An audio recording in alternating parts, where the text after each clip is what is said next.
Guys, welcome ulit sa aking vlog. Sa ngayon po ay nandito po ako sa kabilang farm. Bali, ito po ay malapit sa aming bahay. At kung tungkol naman po doon sa kabilang farm, sa may kalamansian, ay hindi pa po ako nakabalik doon dahil marami pa pong inaasikaso dito sa aking farm malapit dito sa bahay. Bali po may mga tanim na kakao, hybrid na niyog at saka lansunis.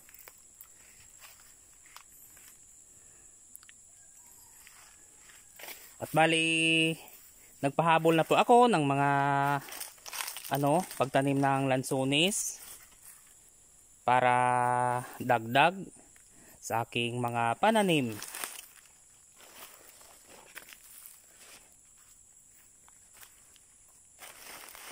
At saka kung makikita nyo po sa kabila, ayan yung mga ambulong, yung ginagawang pawid. At siyempre mayroon ding kahoy na mahogani at saka langka. At mayroon din pong mga abaka. So palipat-lipat po yung paglinis ko ng aking farm.